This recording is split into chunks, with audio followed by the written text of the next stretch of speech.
What's up, everyone? Welcome to episode 2 of Applesauce and Crackers, Pros and Cons. Today, we're diving into the heart of it all, how applesauce and crackers got started, the key moments that shaped us, and where we're headed in the future.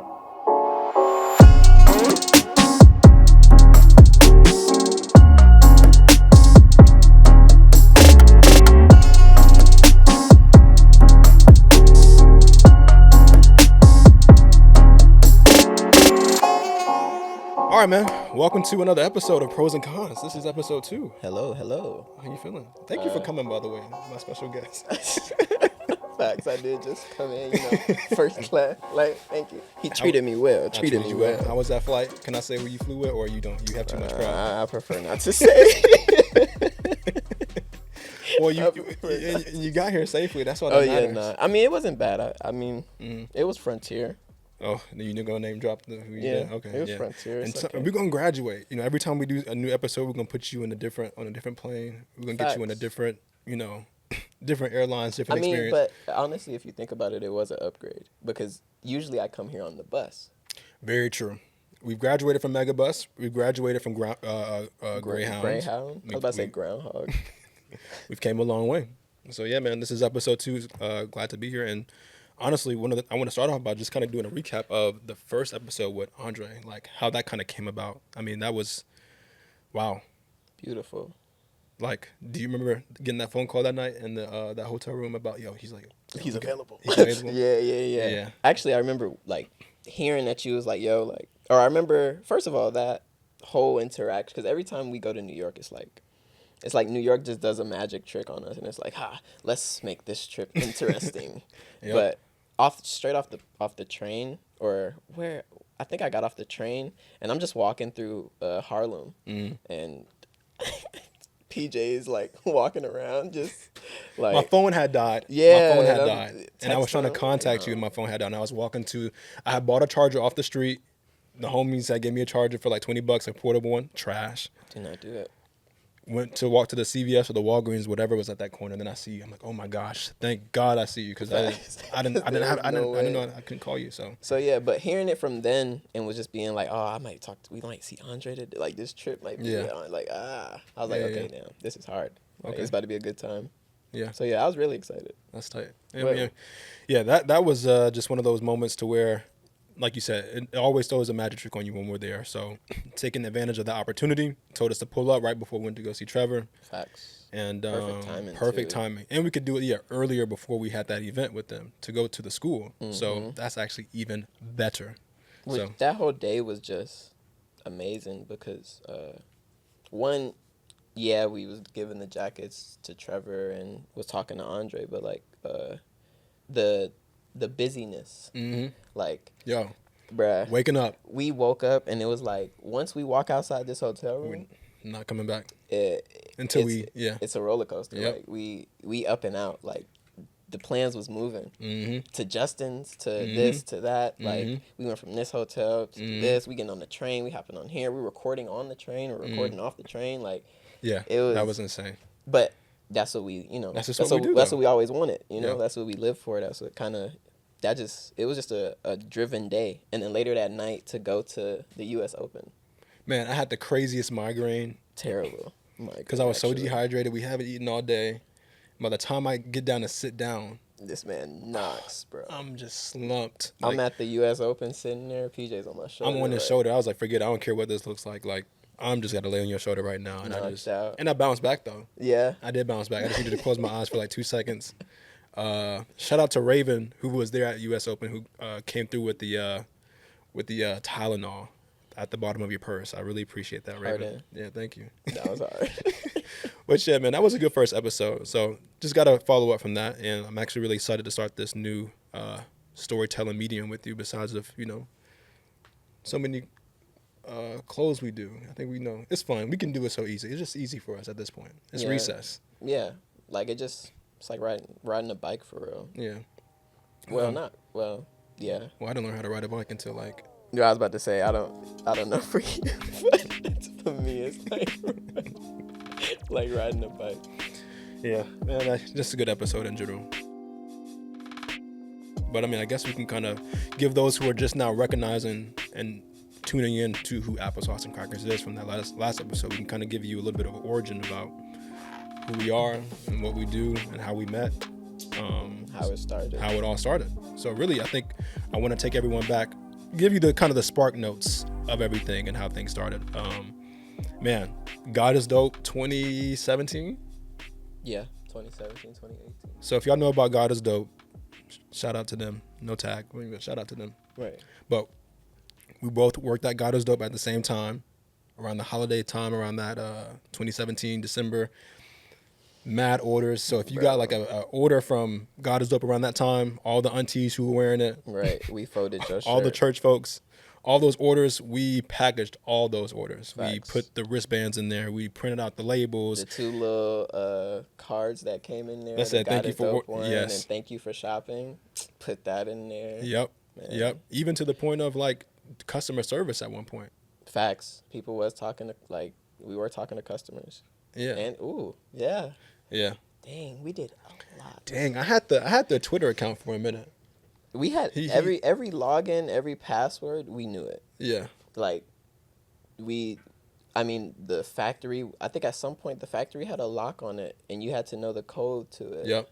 Yep. Once we got that, it was like you got the code to that, then you logging in to Shopify to make sure that you can print orders. Mm-hmm. So now you have to know that login. Man, I can't even believe that's how things started, because that just kind of shows you we were in the.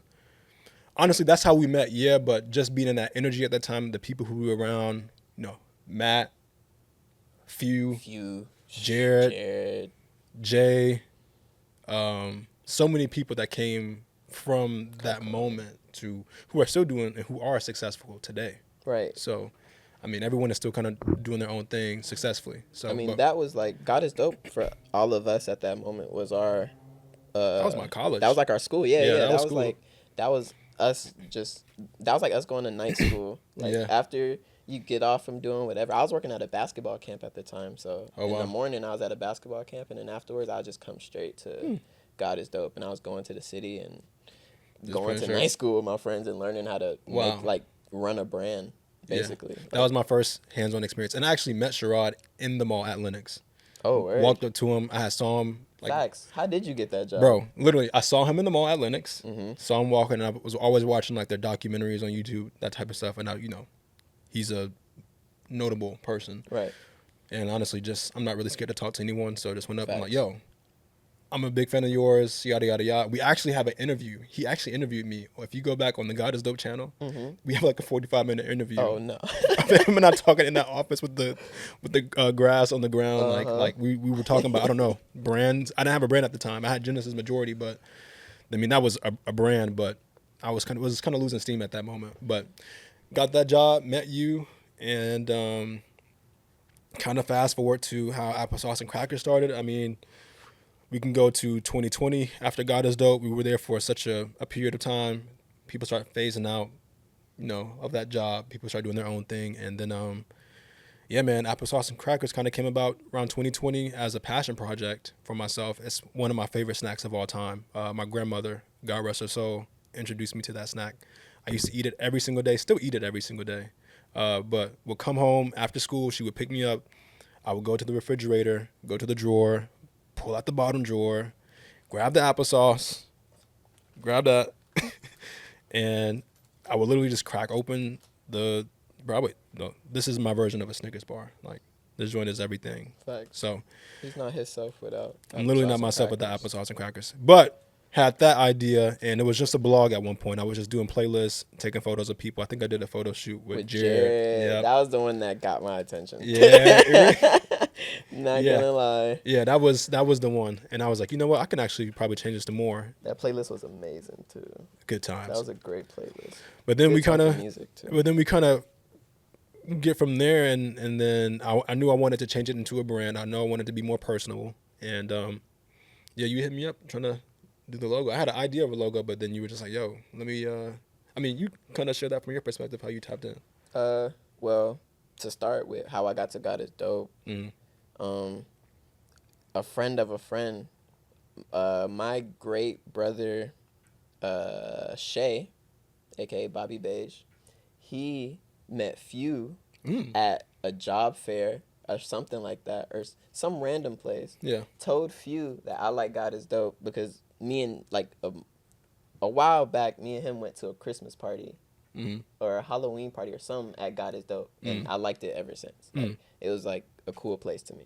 So he met him, told him I Like God Is Dope, and then Few said, "Hey, tell him to come to the factory," and that's how I started working at God Is Dope. I met Sherrod my third or fourth day there, and only like I met him because Few was like, "All right, he comes here every night for free. Like you're not paying him. He's coming here every night, and like." He has yet to see a check. Like he didn't. He's not even asking for one. So he had to ask Sherrod, could I work? One, and two, could I get paid for working? Because either way, I was gonna be there. Yeah. That's how we started there. And then while being at God Is Dope, it was like I met Vito. True. Which was the God Is Dope graphic designer at the time. And then Vito like showed me what he does. I said, oh. Yeah. I said, whoa. I said, okay. I need to know you. Is that when you first started looking into graphic design? Yeah. Like, off the rip, I saw what he did with the logo, and I was like, okay, he made that simple box logo, like, on Photoshop right there. He's like, he made it. I said, you made the box logo? He said, I made the box logo. Wow. And mind you, we've been folding these shirts for months. So I'm like, you know who I didn't made know. it. I thought Sherrod did this on, like, Canva or something. Like, I didn't know. So once he like talked to me about graphic design, it was like, all right, now I want to learn this. And then that's history, dude. I just started doing my own things. Yeah. It started with like little projects here and there. Yeah. In college, I'll go back to school and got Adobe for free because I was a student.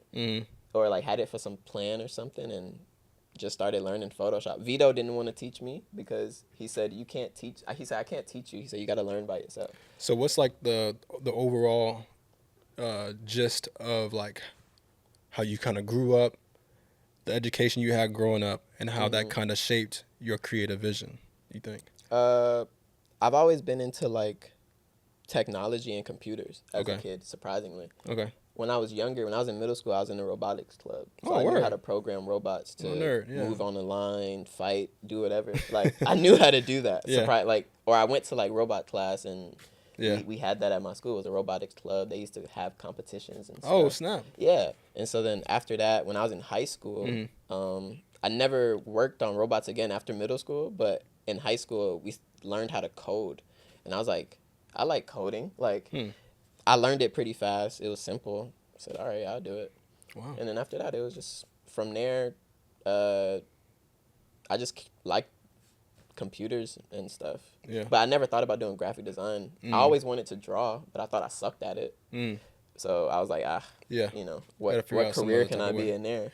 That's so interesting. I'll say for me, I think growing up, I kind of mentioned this before in the last one, but always was a fan of catalogs, Ralph Lauren catalogs, anything that was coming in the mail. I like to see how the clothes were portrayed on like the campaigns and stuff like that. Right. So I was always interested in clothes, and I even take it back to quickly in the story, but even getting started on my early Genesis Majority days, I had a cousin who I still look up to this day. His name is DJ, but he had a brand of his own, making dope bracelets, yo. Nice. I was saving every dime I had to get one of his bracelets. Yes, he was so tight. Beautiful. And he came home. He came to Charlotte one time to stay because he moved up here to North Carolina one time, and he had Photoshop and got it out, and he made the Genesis Majority logo right there in front of me. And at that moment, I was like, oh my gosh, I think I want to have this feeling all the time. Right. And I was doing that on top of watching like vlogs of like Bobby and Ben Hundreds from the Hundreds brands and how they would do like a day in the life of like them in their factory fulfilling orders. Bro, I've always admired how people just was able to have communities of people and kind of tell their story through clothes. And I always knew that's what I wanted to do. I've always noticed the community in the world, and I've always wanted my own. Yep. Growing up, what got me into fashion was my older brother was a Chris Brown fan. I was always a sneakerhead. Like, I've always liked sneakers. My brother was always into, like, clothes. But one thing that just always had my mind wrapped was that he was a Chris Brown fan. Like, I've had almost every Chris Brown CD. Breezy. Breezy fan. Yeah. And I started to notice how Chris Brown dressed. Like, interesting. Bro, I don't think anybody talks about it enough, but Chris Brown has like one of the best styles I've ever seen. Yeah. Not like ever, but like Is honestly, it like influential style? Like we yeah. were just talking about what Ye and Nah, not influential. Okay. But the man just dresses well. Like yeah, everything looks good on him. Yep. Like everything. He dresses good all the time. I don't know why anybody has never talked about it, but Chris Interesting. Brown dresses really good all the time. And so from there, it's just been like what he would wear. I would kind of look up those things, but then you got to think that like clothes was also going into like shoes. So like I'm looking at shoes, like I know what this Jordan is. I know why Jordan wore it. I know why he did this. Yeah. Next thing you know, I'm looking at fucking Bape, Stussy, and from there, and it's just like, hey, now I'm into fashion. I'm actually happy for both of us to share that story from where we kind of had an influence that early on, because as we're getting older, all I really want to do is just like make that younger version of us proud, well, myself proud. The person who was actually pursuing a brand before applesauce and crackers, the person who was so interested to see a catalog come through the door, see what poster was up in the Polo store of what they had. I mean, like I've always loved, clothes. See, I like that. But I'm thinking of it from a different perspective. Now, growing up, my younger self, I feel like right now my younger self would be really happy with who I am. I like that. Surprisingly. But only because, like, this might sound crazy, and I don't never say this stuff, but to be this chill and this cool of a person, like, I would tell myself as a kid, like, I want to be cool when I'm older. I want to be really chill, very relaxed. I don't want things to get, I don't want to be a certain way. So, like, younger me, this is all I want. I wanted to be this chill person. So now I'm just, like, seeing things and growing as I go. But, like, the goals that come are, like, that's what I'm driven to. Interesting. Man, I haven't even thought about that for myself, to be honest. I shaped my, like, personality in a way. Like, when I was younger, I used to, like, look at certain people and be like, why do I like this person, or why do I like this person? Curious. And it was like, I like this part because he didn't do this or because he didn't do that. And then if I saw somebody that I didn't like or saw something I didn't like, I was like, damn, I don't want that characteristic a part of me. So how can I not let that happen? How can I be a little bit better than that? Facts. And it turns out nonchalant is the best way for me. Which is a blessing and a curse. Yeah, we already know Mr. Nonchalant. That's just like, if y'all don't know already, this is literally how applesauce and crackers works. This is literally a Phineas and Ferb relationship. Like, I literally will call Kid. Mind you, we do all these things that we've done so far through phone. No, Kid, we've never lived under the same house. Ever. We never lived in the same city. Ever. Well, really, Except Atlanta, for like a short time. But like, and we wasn't even working on anything. Exactly. We were just homies. So I literally hit up Kid, like, yo, I know what we're gonna do today, Ferb. Like, I think we're gonna do a pop up in New York in 5 months, and we're gonna sell these hats, and we're gonna sell these T-shirts, and we're gonna do it in Lower East Side. And you're just like, okay, just like Ferb would. Ferb just gets to work, and then Phineas is just was like, Phineas is just boom boom delegating, and then we just meet when it's happened. When it's time to do it, we just do it, bro. Everything we do is a risk. Right. Big risk. Big risk. Like, no risk, no reward. But like, if you really think about it, it's truly a Phineas and Ferb relationship of just like, yo, I know what we're gonna do today. Right. And we figure it out. And that is probably, and I think that kind of gets to my next point of like the turning point of how I knew that this brand was bigger than us was at that moment, or when we made that happen 700 miles apart over a month, over a 4.5 month span to collect that amount of money to get that job done for that particular project for New York. Facts. So like, that's when I knew that was one of the moments that I knew that it was actually bigger than me, because I brought you to something for the first time, and you were like, oh wow. And even Serotonin Me Please, it was like that too. Yeah, because the different activations. But New York was something we couldn't even imagine to do. Right. And I didn't even know how we. And for it to work out is what still blows my mind today, because it's like, bro, we didn't know a soul. I'm trying to think. Like, I didn't know anybody in New York at the time. Nope. I don't think. I knew a couple people, but no, like. Yeah. I don't know. We went down there and I went straight to an Airbnb. Yep. Like, I don't know. Do you remember when you landed and we met at the airport and just like, yo, what's up? Yeah, that was Took the what? shirts out the suitcase. Like, It yeah, this was is what the like, shirt yo, look like. look, yeah, like this is I was like, it. okay, Oh, word. nice. I got a picture of That's funny, yo. I got a film photo of this phone booth, and it was literally the moment we ran into each other at the airport. Yeah. Wow. And like you would never know because it's literally just the little old phones, like Yeah. the what's that? The quarter joints. Yeah. You're so young. Right. You're so Oh yeah. I know the name of it. I'm not that young, guys. I swear. I'm an old soul. But I get you. And we literally met at the baggage claim. Literally saw everything just like that. And it's like, yo, kid, what's up? What does the shirt look like? Yo, I got him right here. Put him out the suitcase. I was like, they look good. I was like, right. I was like, yeah, this is what the hat look like. You're like, okay, that looks really good. All right, well, I guess we have like 5 days to get this done. Let's see what we can. And we literally just went on from that day. We spent like a week in New York figuring everything out. Sent the items up there separately.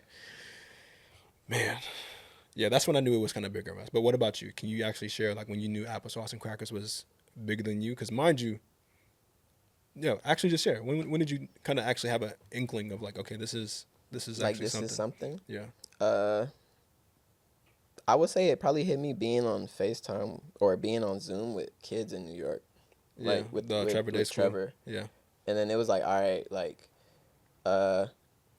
these kids are actually listening to me. I'm I'm a baby in the family, so like people don't listen to me, bro. Tell me about it. So the kids were listening, and it's just like they're actually like wanting to know, like seeing in their eyes, like seeing in their eyes, like they were so curious about who we were and what we do, and like it was just like then for them to see something and like it, like to me, I'm still like, damn, people like things that come from here, you know, or like that we make on Photoshop. And it's just like, that's insane to me. Like, I don't even know what to do with it. After we did the pop-up, seeing like the people, just understanding the people we talked to and seeing different people come in and come out and seeing reactions to it and people saying like, bro, this should be in the stadium. Like hearing people say like, bro, this shirt needs to be in the stadium. Like, y'all selling this at the game tomorrow? We're like no, we're not. We're just here right now, and this is what we're doing. And honestly, guess who it was that told us that we need to go hit the streets? Andre. Facts. He said, yo, y'all doing this at the game? I was like, no, we didn't plan on to. He said, yo, y'all need to pull up to the game. What is it? At so-and-so? Yeah. Y'all need to pull up there. Y'all need to sell those. In the parking lot. I think he tried to get us to go to Soho House that night to sell them too. Yeah, he was like, come to Soho House. And I'm like, bro, P, we're not going to Soho House to sell these right here. And looking at it like, because that a couple of days before that, I had went to the Soho House to see my cousin perform some music. But no one, I don't think I was that confident yet in ourselves. So I didn't know what we were going to get ourselves into if we would have went to there. But like, mind you, that was a long day. So mentally, physically, we couldn't have made it if we would have done that. So, and that was probably best for us. But yeah, you are right. Actually hearing people's reaction and seeing people's reaction. And I'll even say before we get into the next thing, but like, I was a little bit scared for us to have a price point of a hat at $80. Yeah. I didn't think we were worthy enough to say, hey, we're a new brand. This hat is $80. Right. And this shirt is this $40. Like but give me $40. Give me. But oh my gosh, like looking back at it, I'm not getting emotional, but it just tells you like that's 2.5 years ago. And for people, mind you, people who purchased that hat and people who purchased the majority of those clothes were not associated with the HBCU game at all. And another thing is they know absolutely nothing about us at all. They just walked in and saw us, and they just saw the thing on the window that said applesauce and crackers. They came in interested. And that's why I love the name applesauce and crackers, because it's such a conversational starter. You know, it gets people's attention. It gets people's attention. And some people be like, oh, I actually kind of grew up eating that too. Like, or what kind of, do you use a graham cracker or do you use a Ritz cracker? Like, people start, kind of debating. So I'm like, oh, that's interesting. I never thought about doing that, but I'll try. Exactly. But yeah, kind of gets back to what I kind of knew things were different for us and how it could actually benefit us. So. All right, you guys, so this next segment of the show, we're going to be grading our past milestones, our campaigns that we've done about a couple years ago, kind of see how they were done, kind of go through each step of the manufacturing process, the conceptual process, and just grade them to see, why not? I don't think we've ever graded our work before, Fact. especially openly. Yeah. So we're actually kind of story tell this process too from our very first collection, which was Serotonin Me Please. Boy. Yeah. Kind of conceptualize summer of 21. The reason why I had thought of Serotonin Me Please was a reaction of people, and when I say people, I mean brands who were basically throwing large sums of money towards mental health awareness. Right. Because at that time, 2021 was, everyone kind of needs a break from work. It was a lot of social injustice issues, and there was a lot of mental health conversations being finally brought to the table. And I'm someone who struggles with mental health, with a lot of stress, anxiety, and I can go into that a whole nother time. But one of the things I didn't like was brands throwing $500 million to mental health, and they would pledge, or we're throwing this money to mental health. Okay, what does that do? Like, Who's like, who is reaping the benefits of that $500 million? Fact. So I wanted to do something, an activation, and the whole campaign around, mental health kind of being something that people needed to celebrate. And besides of kind of giving it just 1 month to celebrate, like apparently May is Mental Health Awareness Month. Right. But it should be every month, just like how Black History Month should be every month. You know what I'm saying? Like, Respect. So basically that was the call for it. And do you remember creating that logo? Mm-hmm. Yeah. I remember the phone calls of us like talking about Serotonin Me Please, like you telling me all of that, and then on top of like us just being like, man, I'm just trying to be happy, like I'm just trying to be happy, dog. Serotonin, I just need serotonin. I just need some serotonin. Yeah. Like you used to literally call me and be like, bro, I just need some serotonin. I used to be like, what? Like, huh? Nigga, you want to be happy? Yeah, and being able to educate people on what serotonin is. I think people understood it, but as the mental health conversation kind of became more of a normal thing in industries, people start understanding, okay, scrolling on social media too much destroys my serotonin. Mm-hmm. Or if I go outside and get 60 minutes a day, it boosts my serotonin. So that word kept coming up, and I was like, okay, what is serotonin? What increases serotonin? What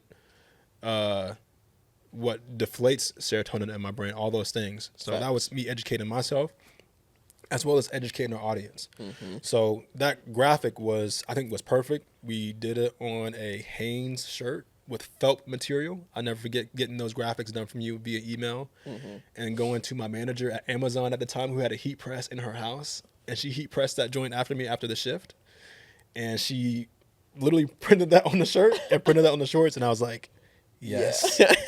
I was like, yeah. So that was a moment. And then shout out to the homie Dave Butler. Dave is one of my mentors of mine. He's a Charlotte legend. Nice. But at that time, I had a conversation on like on a call with, like, you know how social status would do those calls, like at the time on like online, and I expressed my story to the owner of social status at that time. Told me to connect with Dave Butler.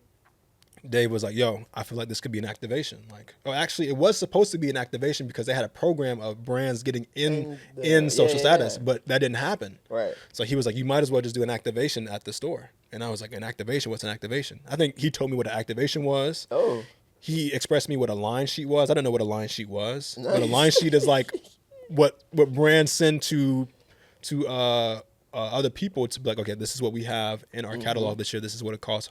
Wholesale and to sell in your store. And I was like, what's a line sheet? So he educated me on that.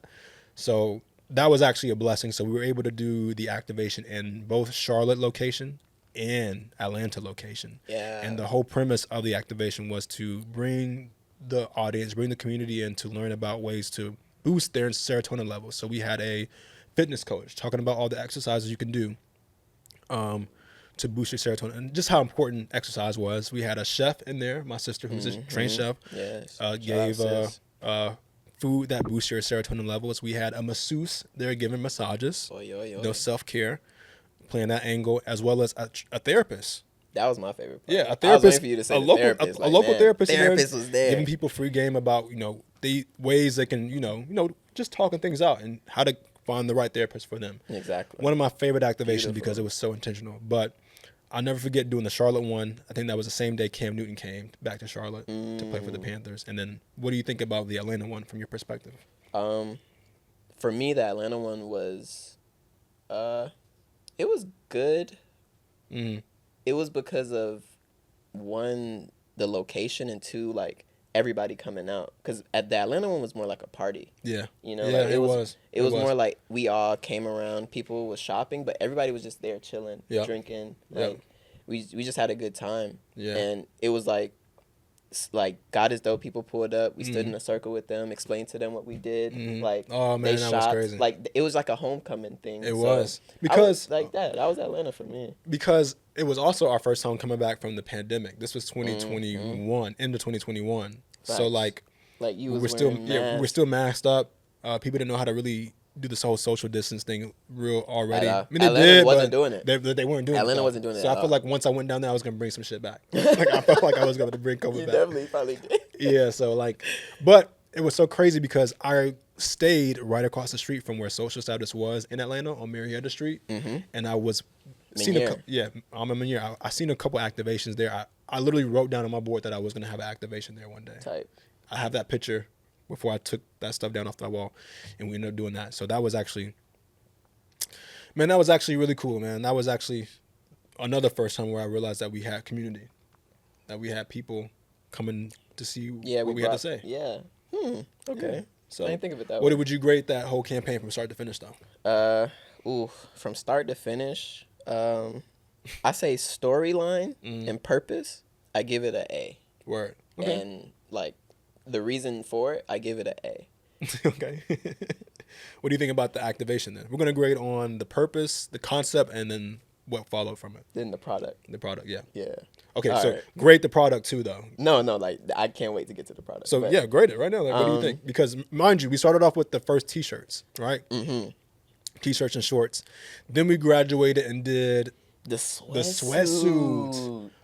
I forgot about the sweatsuit. Yeah, I forgot all about it. That changes my mind now. Yeah, because I was about to be like, bro, C on the the quality of that was just it was just and then when I look at the shirt now, like the only reason I have the black and the blue one, and the blue one I don't wear it, I don't touch it because I wore the black one like hell, and it just started chipping and it broke apart. So now that one's like discontinued. Yeah, so pretty much.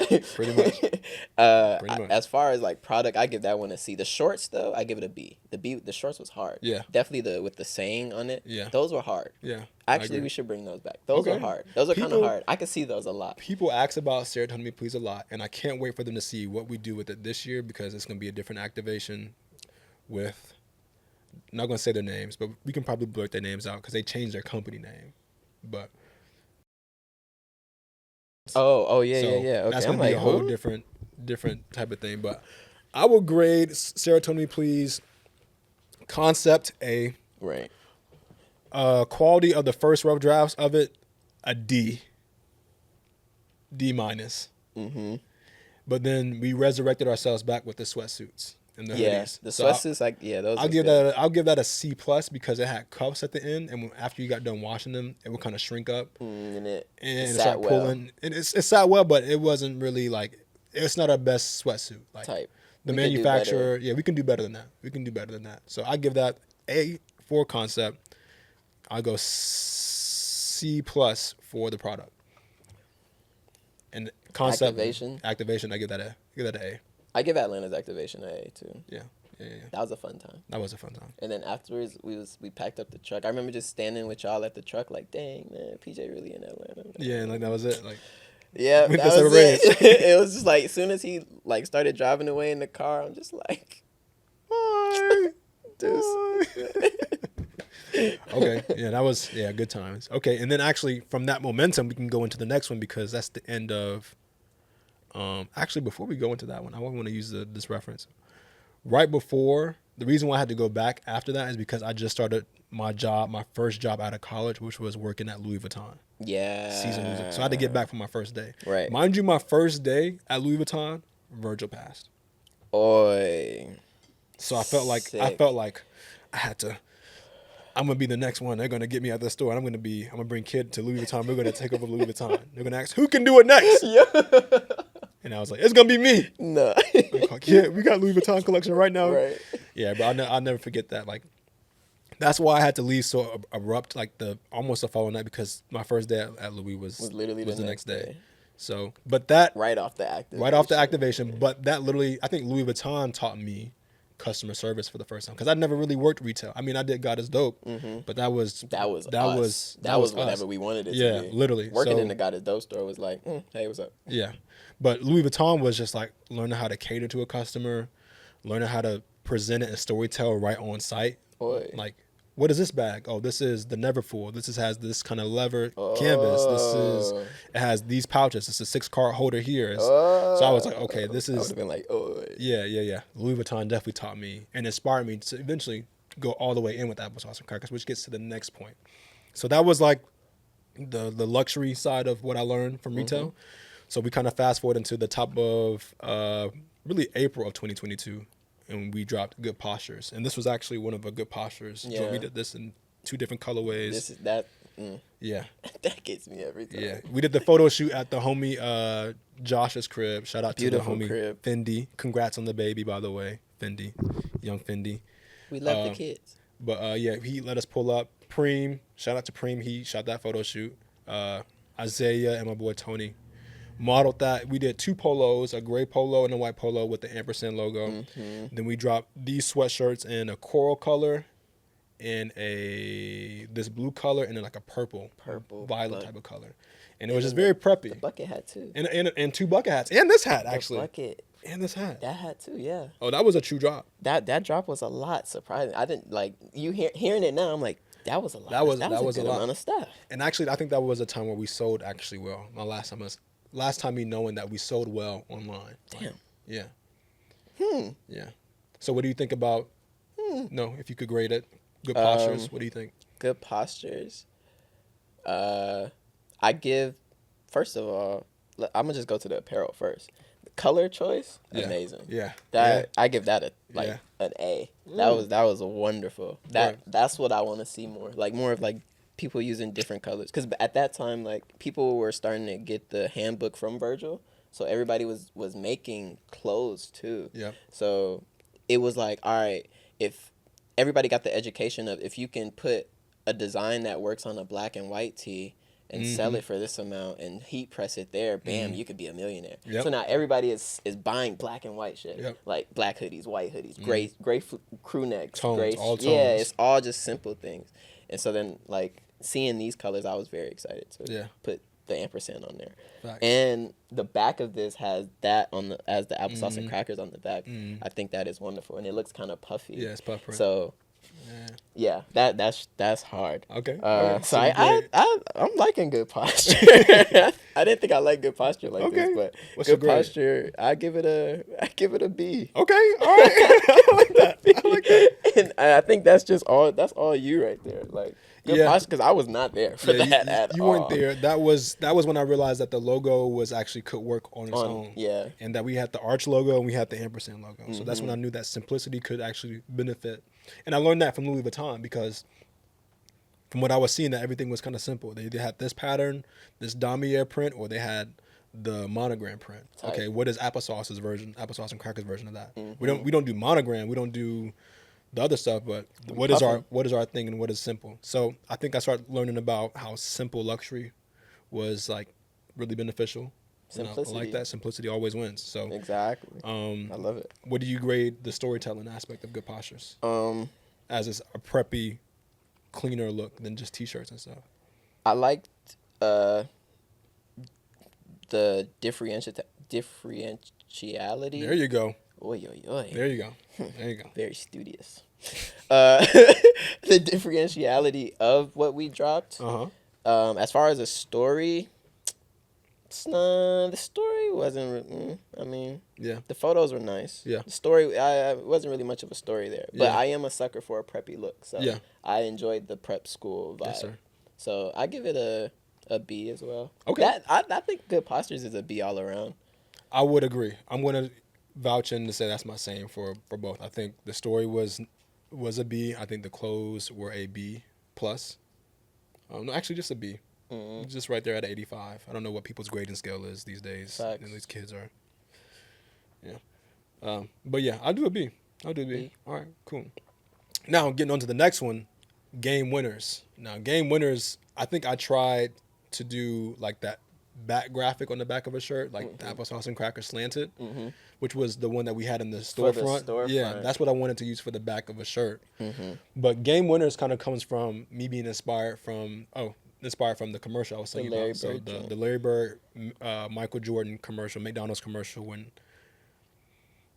Oh, excuse me. Right. The McDonald's commercial of. Boy, I just had some applesauce. I know I just had some applesauce, but the McDonald's commercial of Michael Jordan and Larry Bird talking about, I'll play you for my Big Mac. Right. They were in the court playing a game of horse. So I just took that same reference of a great commercial and made, okay, I'll play you for my applesauce and crackers. And the story behind how we did that is incredible. I think that's actually, if you don't mind, let me just get this off. Go Let crazy. me just get this Yeah, off. I know you enjoyed that. So Yeah. Game Winners was set up off that tone of that commercial. I play you for my applesauce and crackers, right? So my homie Brad, shout out to Brad. He's newlywed, by the way. I'm getting everybody their props right now. Right, So right. shout out to Brad. Congrats. Throwing rice. Brad was he's a videographer here in Charlotte, and I was like, he was like, P, I want to work. I was like, okay, I don't know what to do. Let's just do something. So this is the project I have for him, and I said I wanted it to take place in the basketball gym. This dude somehow gets the gym for a school here called Mallet Creek, like that basketball gym. I had no clue what I was walking into. Right. He just said, I got the gym for us. Like we got it by ourselves. Like we got the whole gym. Whole gym. And it was like a random Thursday or a Wednesday, and we got the whole gym to ourselves. I'm like, this is what Nike would do if they were to get a set. Like they would go rent out a gym and they would do this. He had the lights. He had like another B-roll person, and I was like, this is production. Like this is true storytelling. We're in it. So Tony again, my brother's Tony. Yeah. He's like the applesauce and crackers poster boy. Literally. And the homie Elgin, shout out E, were Magic and were Michael. So they played each other for the applesauce and crackers. That commercial is hands down my favorite commercial. The product was just the mesh shorts. We did the cream mesh shorts and the olive green mesh shorts with the ampersand logo on the front. Yeah. And we did another version of this hat too. But I think that story was my favorite one. I'm going to say an A on the story and the reference for sure. And the execution. And the visual. Yes. The visual was good. Everything was good. Like, that was good. And that kind of taught me not to really stress anything. It's almost like working with Bobby. It's like he's always 2 steps ahead. Brad was 2 steps ahead. Like, I think we can take it here. Facts. And that is hands down my favorite piece of work. Like for people to see like a reference and a cultural reference of a McDonald's commercial and bring that to your thing. Come on, bro. Like why didn't we really sell out of that? Like, do people not get that? Like, I don't think people got it. I don't think people get that, bro. I don't think people got it. I think people are too young. Or it probably just didn't reach a lot. Both. I think it's both. I think it's both. I grade A for storyline, conception. Product, I grade B minus. B minus? B minus. Just because I would agree with the B minus because I wish they were thicker mesh shorts. Yep. Heavier. Definitely around the waist. Yeah. I don't even think I've seen I think those I sleep shorts. in I've those. never seen those shorts. I just sleep in those. But yeah, if they were like really, really thicker, I think I've only seen them like once. I can't even remember. Like, I don't even know if I've held those shorts in my hand. It's a lot of products I've just never had. Very true. A lot. Yeah. Care package. Okay. No Very bull. well. Okay, last and certainly but not least, I think both of our favorite campaigns that we did that I'm excited for us to grade, A Loving Rivalry. So mind you, before we even get to Loving Rivalry, all these campaigns have taken in the course of the summer of 2022. Right. We were on a roll in 2022. It was like every month it was something, if you think about it. So off the momentum of Sarah Tell Me Please, that was November of 21. You go to April of 2022, that's when you start Good Postures. You start Game Winners of about July, August of that same year, and then you follow up in September with A Loving Rivalry. So again, A Loving Rivalry was a reaction of noticing. I went to Morehouse College, school class of 20, but they had a football game against Howard University in New York City, HBCU Football Classic, the very first one. And we were working with the people who were the parent company of that thing. And this kind of goes into the next one of the challenges of a brand. Right. The con. The con here, but we were working with this company very, very close, and this gentleman who was helping us, and I think he was just trying to use us for a money grab. We were trying to put we had the same graphic on the front for the HBCU Classic thing, and we wanted to add all the sponsors different logos on the back of it, so so they can produce us to get the space. I mean, that was the big ask. It was to put the sponsors on the back. Yeah, because mind you, we had no money to do this. Yeah. So I'm literally in New York trying to figure out how we can do this. So I think the last thing he told me was like, yo, we're looking to have $7,000 for marketing purposes. And I think at the time I told him that my managers were like my mom and my dad and my godfather. And once they got on the phone with him and we were on the phone together, they were like, yo, PJ, this doesn't sound right. Like, why do you need $5,000 to do this? Right. And he literally responded back, this is why I don't do business with black people or black companies, because y'all always want a discount. I'm like, bro, you're black too. Right. And we didn't ask for a discount. We didn't ask for a discount. We're just trying to give y'all some, we just tried to put some shirts in the stadium. Yeah, but also we're trying to figure out why this costs X amount of dollars. Like, y'all don't need that money to advertise a shirt. Like, just put the logo on there and call it a day. Like, maybe we don't get the business part of it, but like, I don't know. It just feel didn't right. feel right. It didn't feel right. And honestly, once he said that, I was like, okay, like, fine, sure, we'll do it ourselves. And we didn't. And honestly, looking back at it, we didn't even need him. So this camera, thank you. Thank you. We don't need you. We don't need you at all. Actually, we're figuring it out still, but we're perfectly fine without you. So I honestly haven't seen another HBCU Classic. That was their first one and their last one. No shade though. No shade though. I mean, shade. Give me a tree. We throwing shade. Yeah.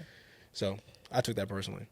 But yeah, man, I think 11 Rivalry was cool to do. That was a project that I think you and I were like.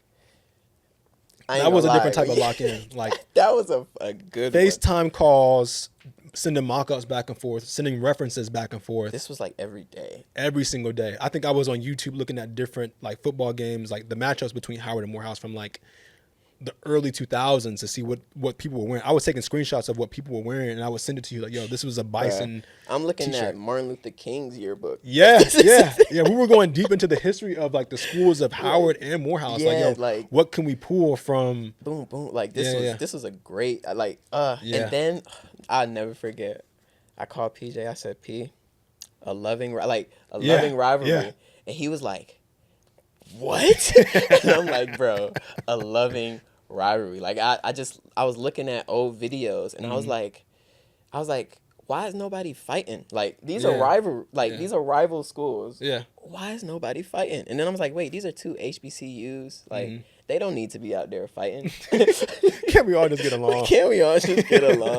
So I'm like, you know what? This rivalry is very loving. Like it's very peaceful. Like it's just like, hey, you're at HBCU, I'm an HBCU.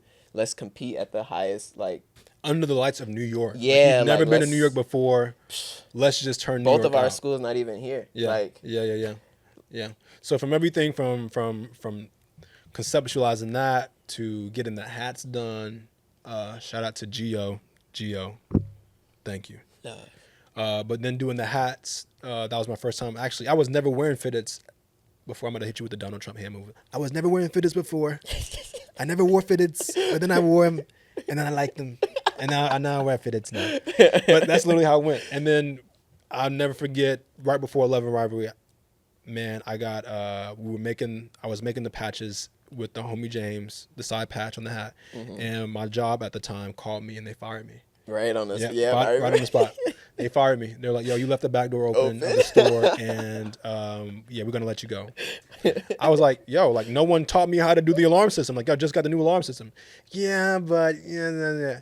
I think they were trying to get rid of me from the jump. That's something. They was coming for you.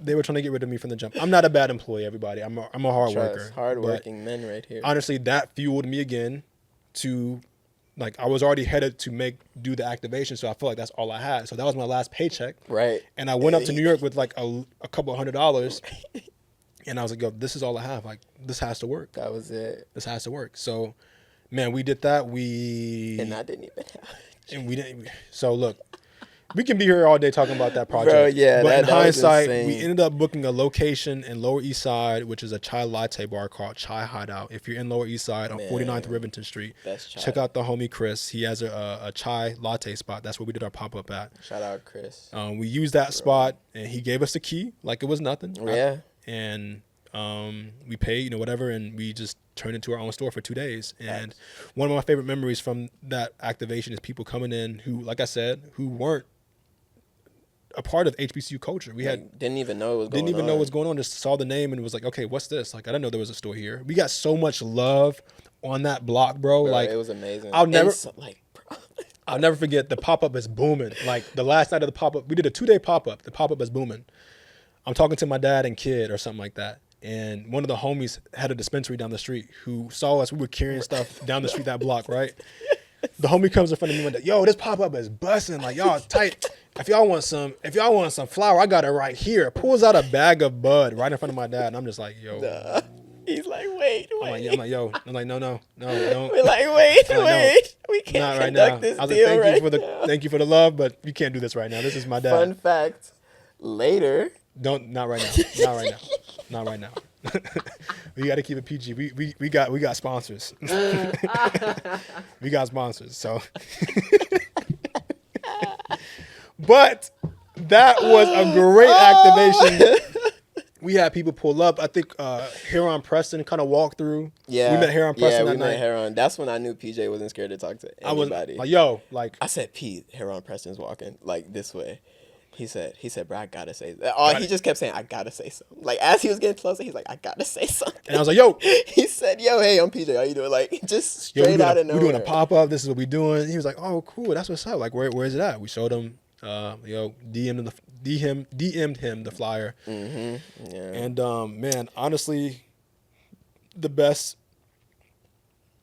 man, I really want to go more into it, but as we'll be here forever. Yeah, like that's an episode. But just know that was one of the things that changed our trajectory of a brand. That's when the self-doubt kind of went away. Yeah, that's when we knew we really like all right, it feels good to win in this. Like we finally felt like a win in a way, because like we've been doing this whole time, and we was selling and doing campaigns that we enjoyed, and but we wasn't getting much gratification, and like. It wasn't a lot of like people saying like, oh, y'all are doing a good job. Like it was just like dang, like people are noticing and they liking what we're doing, but it's just like And we don't need love like that. I think we had to start somewhere. Facts. And that's to throw ourselves into a fire of a magnitude event after losing some representation from the people who were going to show us love, you know what I'm saying? So for us to do that on our own, that is an A across the board. Product A+, concept A+. Like, remember, I'm thinking of product. Okay, go ahead. I'll let you grade, and then I'll share one last story. Product, I give a B, but I give it a B because the gray shirts shouldn't have had the dates on there. Did they have the dates on there? They had it was the dates or the school. Like we had one for Morehouse and one for. Oh, we just had the nicknames, yeah. Yeah, the Mecca and stuff. Yeah, the Mecca and then the house. We should have dropped that because we were in New York, and we wasn't for the game, so we wasn't getting completely those people. Interesting. You feel me? What? We could have sold more because people would have just bought regular ampersand shirts. Yeah, true. But I think that the name would have been out there. When people saw that it was a differentiation between. Like, because both schools were present. Right. So both alumni from both schools were present. So when they could buy a shirt that said that for each one, they were like, oh, this represents my school. This one says the Mecca. This is HB. Type. That's what I felt like was able to be, a type of thing. So, but a story of that is that we were selling T-shirts in the parking lot. Mm-hmm. And my dad, I love my dad, but he low-key doubted the fact that we could sell the shirts. Or he told me right before that night, he was like, yo, y'all have a lot of shirts. I need to sell these shirts. Ended up pulling to the parking lot of, mind you, we wake up the night after the activation. We leave our Airbnb. We have no place to stay. We take the locker. We take all of our product across from Prospect Park, Brooklyn, all the way to New Jersey. Right. Put it in my dad's car. Mm-hmm. We go get a black table at Walmart, and then we pull up to the parking lot of MetLife Stadium. We get in the parking lot and we open up shop. And we just was in the parking lot. And we were trapping out the parking lot. Like, And then trapping one of the out the homies said, yo, my boy Austin Cutler, he got a shirt and he was like, yo, I'm in parking lot area J22. It's popping over here. You need to come over y'all here. gotta pull up. We Bro, just packed. I left. I was like, yo, I'm gonna go see what's over here. I took 3 shirts and 2 hats. I came back with nothing. And then we immediately picked up everything, went over to J22. And there's a moment that I'll never forget. As we have cash in our pockets, there's so much people at the table buying T-shirts and stuff that my dad, who is a very noble man, goes. Mind you, this is like tailgating time, so people are out there smoking, drinking. Everybody's out there lit. It's like all all the old heads. HBCU tailgate. Come on, like they let their kids go into the game, and then they was out in the parking lot reminiscing. Yes. Like that's literally what it was. Yes. So my dad leaves. He grabs a couple shirts and a couple hats. He comes back, his hat sideways like this, a little bit contact high. I need a large. I need like 2 larges and about 2, 3 X's. My mom was like, Patrick, what is wrong? Over there, they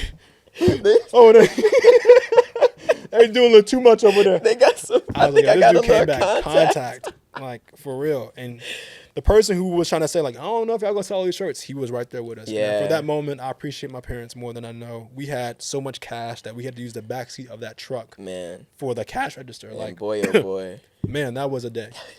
It was just cash all over. So I graded an A. Yes, the blanks could have been on something better. But yeah, it's an A. I think it's an A. That's one of my favorite pieces of work right there. Yeah. So very well. Way to grade all of our work. Facts. And I'm happy you took that personal. Like, oh yeah, P took that face, bro. Yeah. P like I know how much P loves his father, but like P was like, bruh, like he really don't think we could. Yeah, he don't think like he really don't think we could sell these shirts, and I'm like, bruh, I say we do it. Like, just do that shit. I think we broke even that night. From everything we put into it, we broke even, and that's when I knew that we're more of an activation purpose driven brand than having no purpose at all and just doing something on the website and like, oh, that's dope. Right. You know what I'm saying? Like, I think that's our lane. So, yeah, man. And that kind of gets back together, to man. the next thing that I want to talk about is like the obstacles we face. You know, the financial challenges we face, securing manufacturers. We just kind of came back from a trade show not too long ago in New York. Yes. We met some manufacturers for the first time. How was that for you, actually meeting people directly, like manufacturers, and seeing what was able to be done?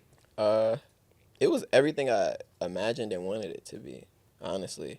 Simply just because, bro, they had everything. Mm-hmm. Like, everything we ever thought about, or all the things that we complain about, like not being able to make, was literally like in that building, like from top to bottom. Like we was even talking to people about colors, like Pantones.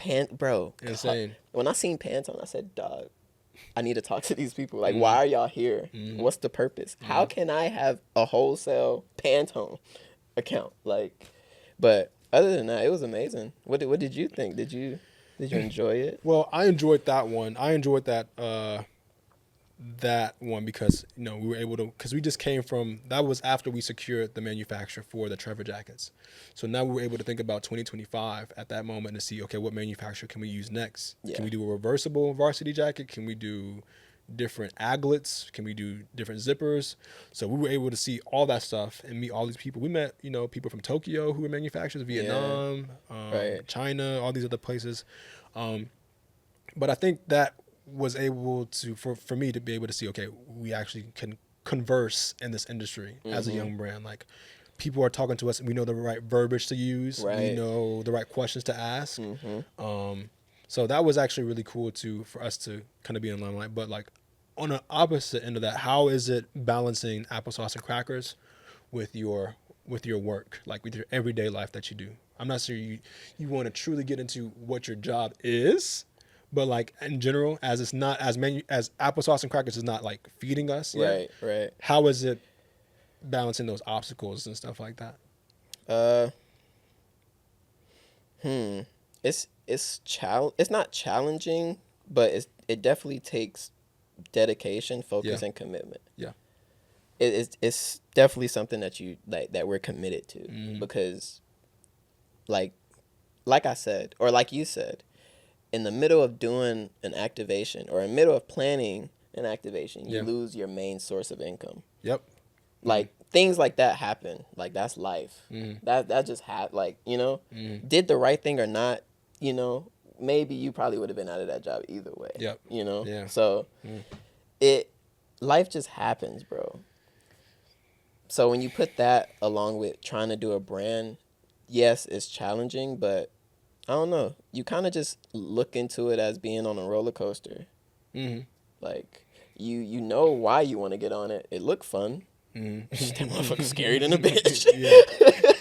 Yeah, and it's about the commitment that you got to wake up every single time, and we haven't really graduated to our big boy jobs yet. Facts. But for so long, ever since we've been doing this, we've sacrificed so many paychecks. So many. Like, lost jobs. Lost jobs. I'm like, bro, I got to be able to go out of town whenever PJ needs me to go out of town. Yeah. Like, that's a job requirement of mine. Exactly. Exactly. So the financial challenges, learning how to budget, from what I need from my everyday life and what to put into what we need. That's the big one. That's a tough one because I've missed out on, we're young fly dudes. We want nice things. Shoes, so we miss out on shoes. We miss out on events. We miss out on you miss out on certain things in life. Like at a certain point in life, you wanted to take someone out to eat, but you can only you can only get her chicken fingers and French fries. I got points from Chick-fil-A, and she would be comfortable with that. She has to be comfortable with that. Has to, bro.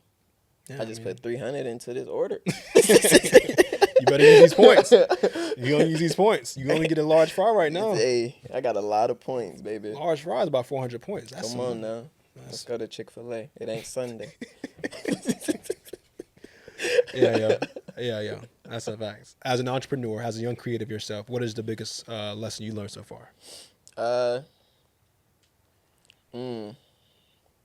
The biggest lesson I've learned? That's hard. About yourself. Oh, about myself? I'll just say about yourself, your work ethic, and how much do you care to do what you need to do to get the job done? What's the biggest lesson you learned from being an entrepreneur?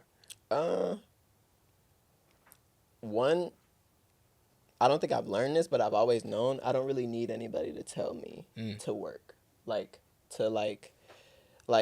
if I want to do something or if it's something that I like or if I have to do it, I'm going to do it because it needs to be done. Like, I don't need a manager. Indeed. That makes sense. Indeed. Self-starter. I don't know. It teaches you a lot about budgeting, numbers, sacrifice, commitment. Like, I could go on. We learn so much, and it's just because it's not a thing we're doing, it's a part of our lives now. Indeed. Like, now it's like, as I grow in age, my creativity, my brand, us, like this, it grows with us because the journey that we're on is coming too. I like that. You feel me? Very poetic answer. I think entrepreneurship is one of those things to where it's not for everybody, and at times it gives me moments of self-doubt. Yeah, 100%. I don't know if I can really do this and be consistent with this. But there's moments to where when I'm low and I give you a phone call, and it's not that you'll be low and you're trying to figure it out, but you're like, bro, we got to make this work. And we're encouraging each other, but hearing stories of us and what things we've been through, like, yo, this has to work. Like, this is our last straw. Fact. I feel like we perform a lot better when it comes to creativity when our backs are up against the wall. And as young black men in America, our backs are always up against the wall. Always. So we're just always trying to, like you said it yesterday when we were talking, but like, I'm trying to flip something tomorrow. Right. Like, I'm trying to take care of 30-year-old me right now. So literally. This needs to work tomorrow. Like, but even though we know nothing grows overnight like this, but the vision that we have for our brand is going to take a long time. Nothing happens overnight. It's going to take a long time. But knowing where we are right now, 2.5, really 3 years in the brand now, entrepreneurship has taught me that, one, I can't do it alone. So I love having you with me. Facts. I learned that the other day, actually. I actually wanted to tell you about that, but go ahead. Nice. But yeah, I mean, you can't do it alone, one. Entrepreneurship should be a singular type of concept. It's not just one entrepreneur. I think it's a group, it's a team around the entrepreneur of other entrepreneurs. You got to have an entrepreneur mindset to work with an entrepreneur. I'm probably saying this word so many times. But that's what I learned, though. It's just that it's not about me. It's about eventually employing 50 people to help me do the bigger picture. Facts. So Building that team. building the team, yeah, I've become so selfless during this whole process. Even though it's a snack that I grew up eating, it's made me the most selfless individual, moving forward in life, because this name and this brand attaches to so many other people who can relate to it, and now it has nothing to do with me at that point. Facts. So just being selfless, man. I think that's what it's taught me. So yeah. From your perspective, as far as like brand growth and everything, what do you think? Where do you see the brand heading in the next, let's see, couple years? I feel like Wow. it's hard making wine when everyone else is making alcohol. And I feel that way because like we're like something that's going to be good as time goes and as it grows old. Oh. But I don't know how they make alcohol. Like, I don't know if that's a faster process. Okay. All right, folks. Well, you know. That's a good point, kid. It's a logical point. It's a logical point, and from your perspective, that is your truth. And I will say, all these challenges at the end of the day have taught us something. We didn't go to school to be entrepreneurs. Facts. We didn't go, our education, like we said, was God is dope. And from every experience since 2017 to all the way now to 2025, which is crazy.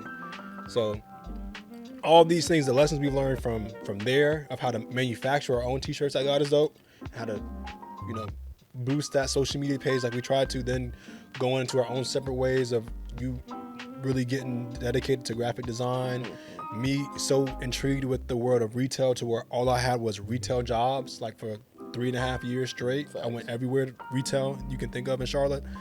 And all that has led me to think that applesauce and crackers can be a compilation of all those things, but 10 times better. So all this stuff is like an alley-oop to really set us up for the future. You know what I'm saying? Just straight up alley-oop. And speaking of the future, Right. that's what we'll be talking about in our next episode. So for this episode, we appreciate it. We appreciate the time. Thank you for tuning in to our first episode of the year. This has been amazing. I'm excited to start this new journey with my brother, man. This is great. Make sure y'all share this. What do they say on YouTube? Like, subscribe, comment, We're share new with to your this, auntie. guys. Sorry. Watch it while you're at the job. Play it in like playback speed 1.25. That's what I do. All of that. Yeah, man, I think that's good. Also, follow us on Instagram. All we got is Instagram. Right. We're working on a website. Yeah, man. Things are coming. Things are coming. Slowly but surely. But as we're going through this process, we're bringing you guys along with us, and that's what we're excited about. You're able to see how we're being able to grow from a 3.5-year-old brand, and I want you guys to see what we're doing for the next 5-10 years. So be on the lookout for the next episode. We appreciate it. Yeah. Peace.